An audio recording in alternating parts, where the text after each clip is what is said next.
Episode 3296, Do You Want to Know the Truth? Moms, it's time to rediscover, rejuvenate, and renew who you are in mind, body, and spirit. Welcome to Create Your Now, Your Best Selfie, the show to help you do just that. Here's your host, certified life coach, personal trainer, and nutritionist, Kristianne Wargo. Happy day. I hope you're having a fabulous weekend. And our question today is really going to be focused on your marriage, your relationship with the person you're sleeping with. And sometimes we've got some battles there. Sometimes we're not always on the same page. But do you want to know the truth? For those of you who are brand new to Create Your Now, welcome to this incredible family. I'm so delighted of your presence. If you already haven't had the opportunity, you'll want to head on over to createyournow.com where you can learn more and sign up for the Kisses newsletter, the Keep It Simple strategy, everyday solutions to live, love, and impact. Well, this episode is brought to you by AIM, Inspiring Connection and Community. You know, in marriage, people truly prefer to see what they want to see, seeking that validation rather than facing the truth. After all, no one wants to be wrong. So in your marriage, do you want to know the truth? And I really want you to think about that question because you might be saying, oh yeah, Kristianne, I want to know the truth.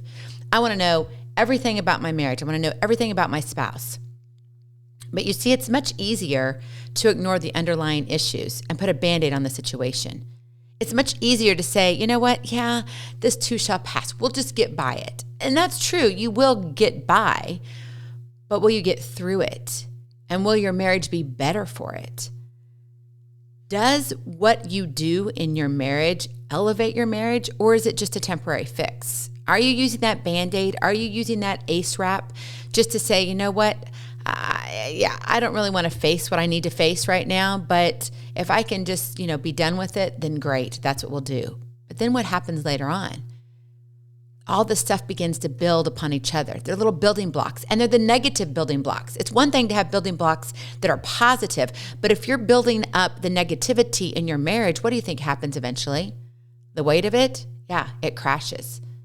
My friend, you have got to step out of this comfort zone and challenge yourself to seek the truth.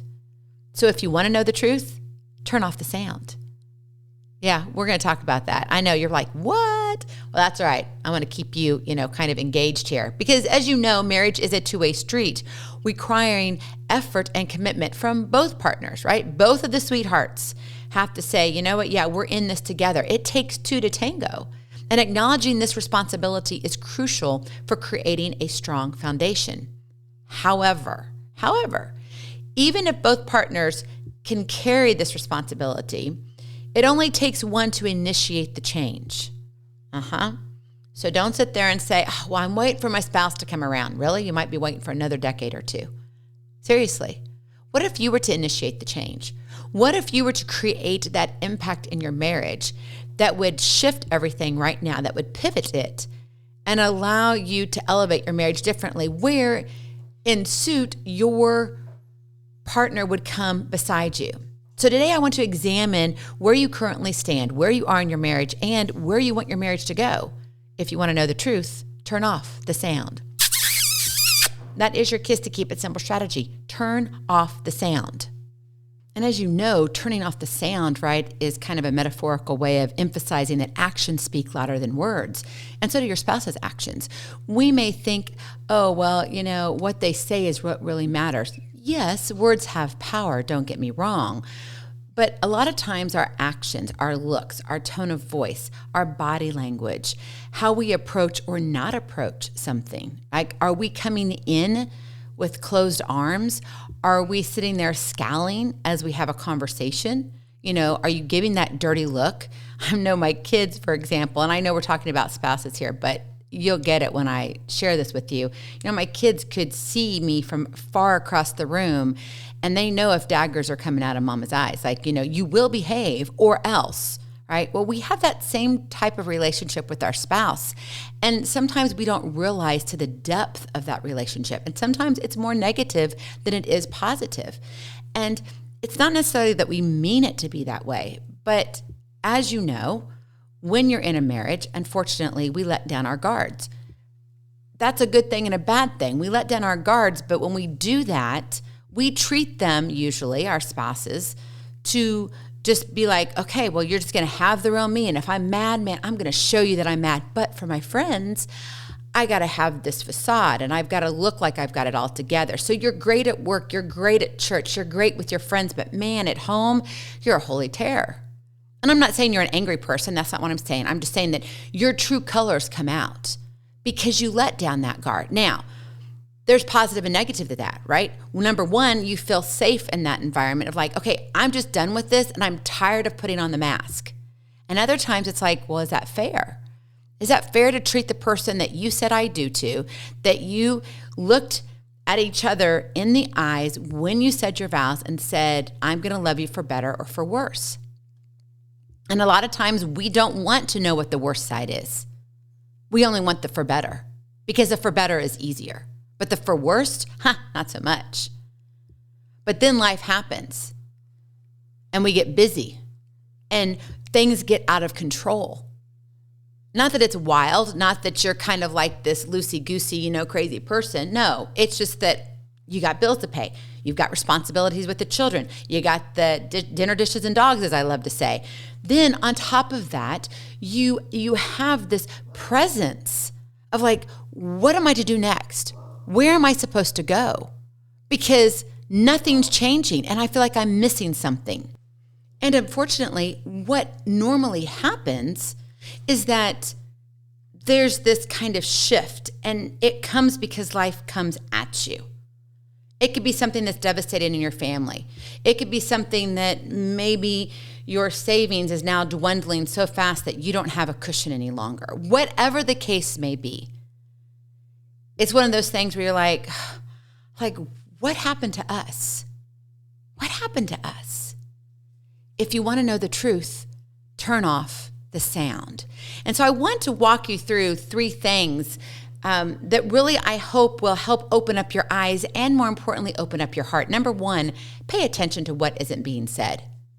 You have to be intentional about looking and watching and observing your spouse and yourself. Yep, I didn't just say your spouse, it's also you too. Because it's a two-way street, right? Marriage is a two-way street. You both play a part in what's happening in your marriage, okay? It may look different on both sides as to who's contributing to what things, but both of you are contributing, whether it's negative or positive. So when you pay attention to the unspoken cues and signals within your relationship, it invites you to see what isn't being seen. And often these subtle signs can reveal more about the true state of your marriage than any spoken words. Or you can sit here and throw spaghetti against the wall, but not all of it will stick. Some of it will fall off. The meatballs may leave a spot or two, but they're too heavy, so they don't stick to the wall. Only the stickier parts will stick to the wall. So you only remember certain things, and pretty soon your stories of your memories of the heated conversations, the arguments, the good things even begin to change. And usually what happens is we begin to stack the negative against the positive, and the negative grows and the positive shrinks.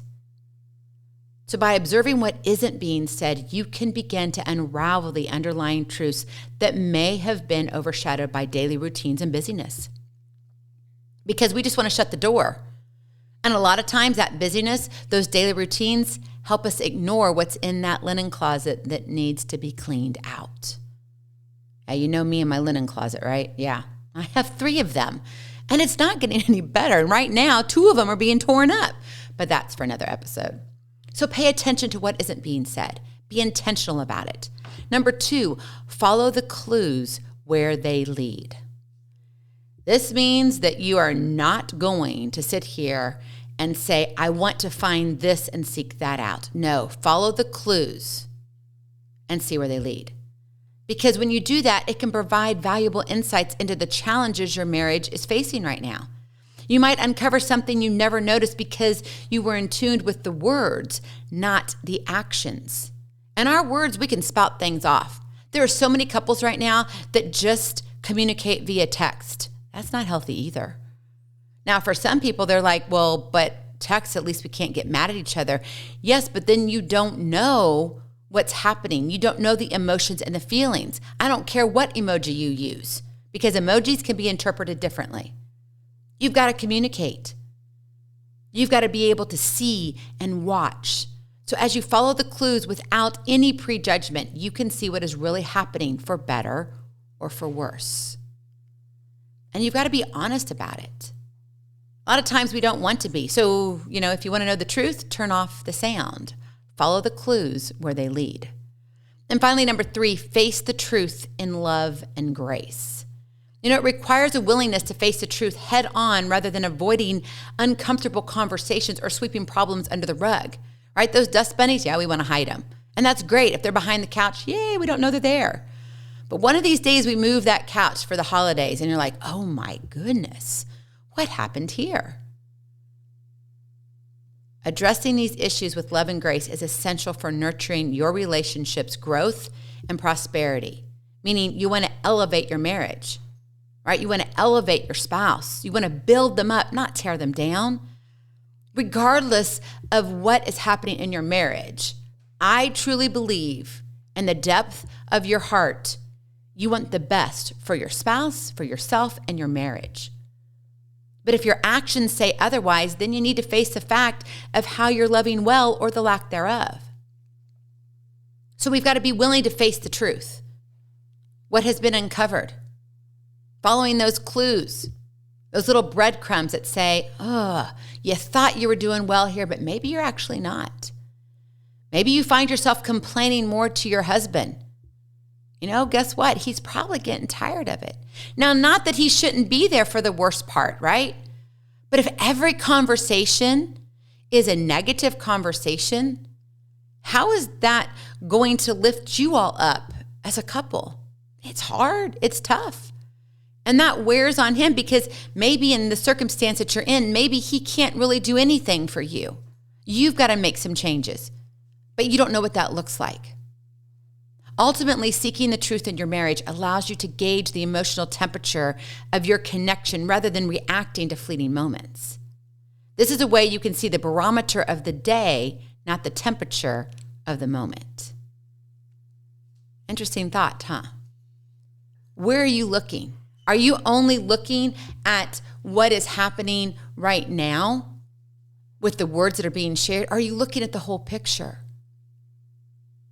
Do you want to know the truth? Because if you do want to know the truth, turn off the sound. And when you do that, it truly encourages you to dig deeper and uncover the root causes of any discontent or disconnect. Once you understand these underlying truths, you can develop strategies and work together to overcome any obstacles that may be hindering your marital bliss. I mean, who doesn't want to be happy and feel engaged in their marriage with a partner who loves and cares deeply? I believe that's at the heart of every marriage. Every person wants to be seen and heard. Whether they're single, married, divorced, wherever they are in life, every person wants to be seen and heard. And we go about it unique ways, right? You throw in your personality, you throw in there life circumstances, you throw in there the weather, you throw in there where you live, right? Your city and your community and your church, and all of a sudden life gets really complicated. But if you get down to the very base layer of it, everybody wants to be seen and heard. Your spouse wants to be seen and heard. You want to be seen and heard.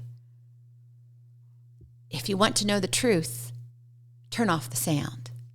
So take a moment to eliminate the distractions and truly see your marriage for what it is.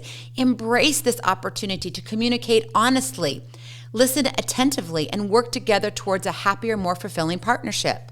And when you see gaps in your marriage, ask yourself, what would a caring and loving wife do? What would a caring and loving husband do? In the journey towards a thriving marriage, facing the truth is not, I tell you right now, it is not easy. It requires courage and vulnerability. It requires you to look at yourself in the mirror and be like, oh, I've fallen out of love. And not because of your spouse, but because of where you are in your life. But remember, acknowledging and addressing the truth with openness and love can pave the way for a deeper connection and contentment that will lead to a more fulfilling marriage. That's what you're aiming for, right? So take aim. Are you ready to turn off the sound and discover the truth in your marriage? I bet you are. Go in peace. Be present.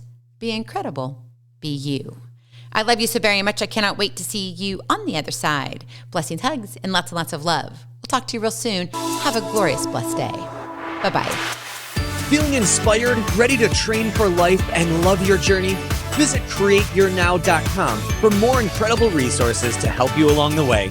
We'll see you next time on Create Your Now, Your Best Selfie. And remember, always be sure you consult your physician before beginning any health and fitness plan.